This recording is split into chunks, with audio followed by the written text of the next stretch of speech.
Manning, CLNS Media. Joe, how much more equipped does Jason look to kind of handle some of the shooting struggles he's having to start the series than 2 years ago, against Golden State here with the passing and everything else he's doing? And how important was it having Drew in that dunker spot for him to have a little bit of an outlet there in that first half? Yeah, before that, I think the play of the game can't go unnoticed. The humility of our team is Peyton's shot at the end of the quarter, and you see guys around the league pass up on that shot or fake like they want to take it, and so that their numbers don't get messed up. And he takes pride in taking that, and that's winning basketball. So that's the first and foremost. That should have been the first question: is the ability of our everybody on our team to do different things that lead to winning. So I'm really tired of hearing about one guy or this guy or that guy, and everybody trying to make it out to be anything other than Celtic basketball.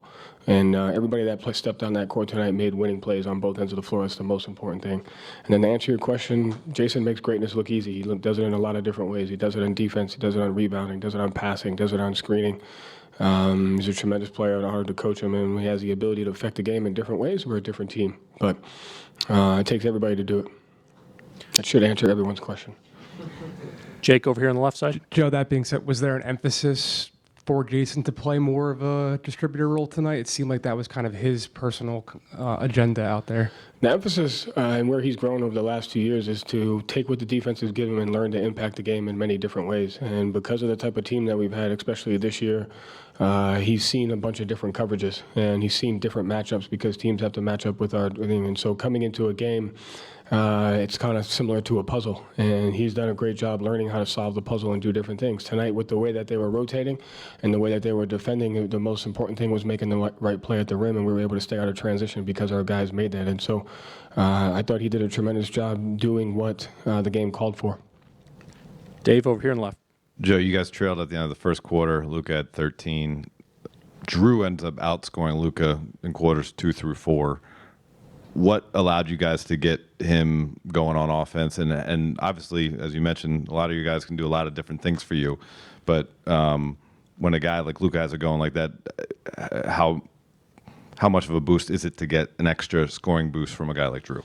Yeah, I mean, listen, you got to take a look at, we gave up a 26-point first quarter and then 3 25-point quarters. In the 26-point first quarter, we fouled a 3-point, we messed up the 2 for 1 and fouled a 3-point shooter for 3 free throws. Luka gets 2 shooting free throws. We give up a transition basket to P.J. Washington. P.J. Washington hits an above the break 3. That's almost 70% of the points there. So that, like, the game was going the way we wanted it to go, outside of the things that we can control. And I thought our guys took the poise and remained the mindset and the toughness to understand that. And then Drew, it's connected, and that's what people don't realize is like every guy on our team can't be at their best if this guy doesn't do that. So Jason's facilitating, Jalen's decision-making, that leads to Drew's playmaking. And the way that they're defending us, we have to make multiple plays, we have to have multiple drives. And I think Drew did a great job. Guys did a great job finding him. He did a great job attacking closeouts and then either kicking it back out for a second drive or getting an open shot. And then what he can do defensively, it just goes back to everybody on the team works to impact the game differently every single night.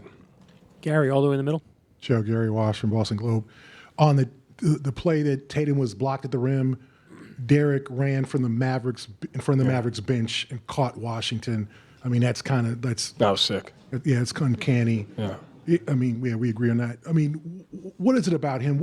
He just makes an intangible plays. He hits the 27-footer to beat the shot clock. Like, it just seems like he is so reliable. Can you touch on that?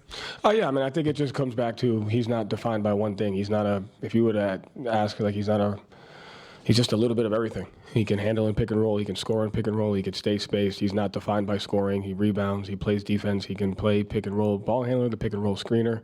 He's had blocks on bigs. And so he's just another guy that's selfless and wants to impact the game in any way that he can. And it looks different every night. And I think the thing about him is the confidence that he has to maybe go some possessions or half or, because teams are guarding us differently, his frequency can be impacted because of that at times. But he just fights to impact the game in different ways. John, over on the right. Joe, John Corrales, Boston Sports Journal. When a team is struggling shooting from 3, there might be a tendency to say, okay, we're just going to drive it.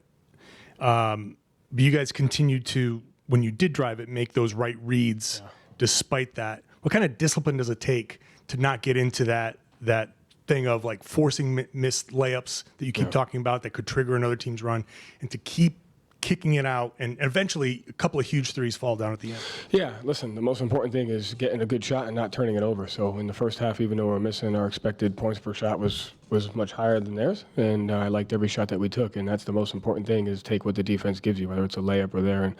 And the second piece to that was our offensive rebounding. And so I think we had an offensive rebounding rate in the first half of like 41%, and died down in the second half. But like when you're not shooting it well, you still want to make the right plays so that it doesn't impact the other end of the floor.